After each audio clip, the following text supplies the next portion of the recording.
खमा-घनी sweet source मैं Rashmi Aniravi. I wish you stay blessed. जब TFJ start होती है तब आपके साथ साथ डीएम भी स्ट्रगल कर रहे होते हैं। उन्हें भी साइंस दिखते हैं, ड्रीम्स आते हैं, आपके साथ कनेक्शन फील होता है। लेकिन उनका ईगो, उनके फियर्स, उनका लॉजिक उन्हें रोकते रहते हैं, क्योंकि इधर अभी आपके लेसन्स पूरे नहीं हुए होते।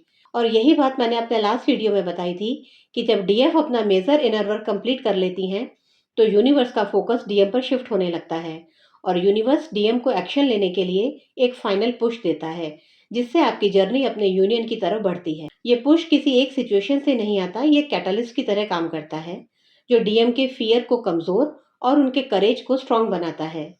देखो, हर सोल की जर्नी अलग होती है। आपकी जर्नी आपके कर्मा प्यूरिफिकेशन के अकॉर्डिंग है और आपके डीएम की जर्नी उनके सोल लेसन के अकॉर्डिंग डिजाइन की गई है। यूनिवर्स सबके लिए सेम फॉर्मूला यूज नहीं करता है। डीएम को फाइनल पुश तब मिलता है जब उन्हें समझ आ जाता है कि डीएफ से भागना आसान है, लेकिन खुद से भागना मुमकिन नहीं है। ये पुश डीएम को ट्रिगर्स के रूप में मिलते हैं। डीएम के लिए सबसे बड़ा ट्रिगर होता है उनकी डीएफ का डिटैचमेंट। जब डीएफ डिटैच होती हैं तो वो बहुत शॉकिंग मोमेंट्स होते हैं डीएम के लिए।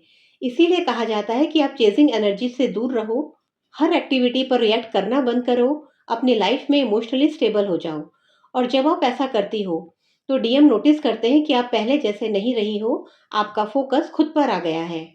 कई बार डीएम डीएफ को छोड़कर दूसरी ही चीजों के पीछे भाग रहे होते हैं, जैसे कैरियर, वैलिडेशन, थर्ड पार्टीज या कोई और डिस्ट्रैक्शन।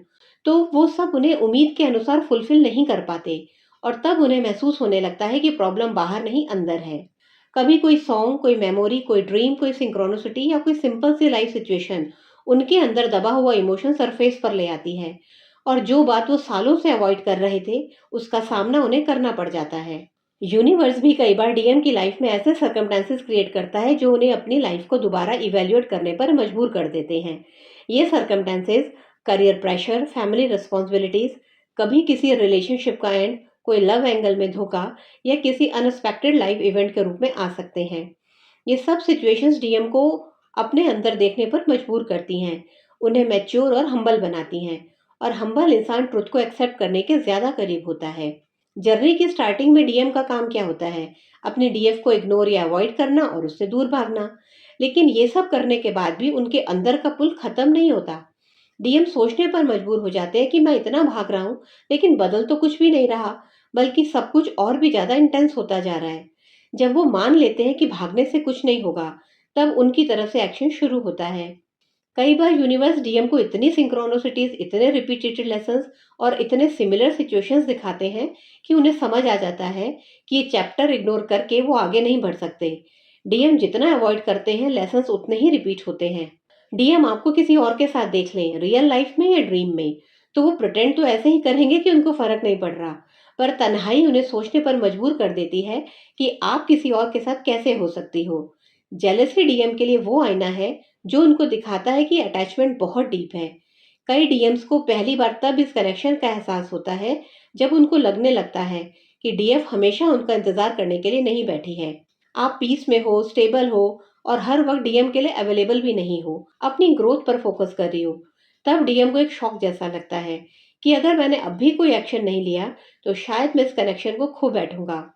और यही रियलाइजेशन उनको एक्शन लेने के लिए एनकरेज करता है। आप बार बार उनके ड्रीम्स में आने लगती हो। डीएम भी साइंस को अब इग्नोर नहीं कर पाते हैं।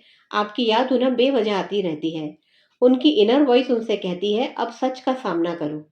मतलब, जब उनकी सोल की आवाज उनके लॉजिक से तेज होने लगे, तब एक्शन टाला नहीं जा सकता। धीरे धीरे डीएम के अंदर से सुकून गायब होने लगता है। वो नोटिस करते हैं कि मेरे पास सब कुछ है, फिर भी खालीपन सा क्यों लग रहा है। और यही सवाल उनकी अवेकनिंग का गेट ओपन करता है। इन सभी सिचुएशन में से एक सिचुएशन भी एनफ होती है डीएम को एक्शन लेने के लिए। लेकिन दो तीन सिचुएशंस अगर एक साथ आ जाएं, तो डीएम का रेजिस्टेंस कंप्लीटली टूट जाता है। फाइनल पुश का मतलब रीयूनियन नहीं है, इसका मतलब है डीएम अब उस स्टेज पर पहुंच रहे हैं जहां वो अपने फियर से भागना बंद करेंगे। और जब इंसान अपने डर को जीत लेता है, तभी असली मूवमेंट शुरू होती है। डीएम का फाइनल पुश एक रियलाइजेशन होता है कि भागने से कुछ नहीं होगा और रुकने के अलावा कोई ऑप्शन नहीं है। फाइनल पुश को आप उस ट्रिगर की तरह मान सकते हो जो उनके ईगो को तोड़ता है और डीएम से डिसीजन दिलवाता है। आई विश आप सभी के डीएम्स जल्दी से इस स्टेज को अचीव करें। Happy union to all of you with your twin. Next video में हम बात करेंगे कि जब डीएम और डीएफ फाइनल स्टेज में पहुंच जाते हैं तो उनके कार्मिक्स के साथ क्या होता है, क्योंकि कार्मिक लेसन कंप्लीट किए बिना यूनियन नहीं हुआ करते। Till then keep watching my video, stay tuned. Ram Ram साहब।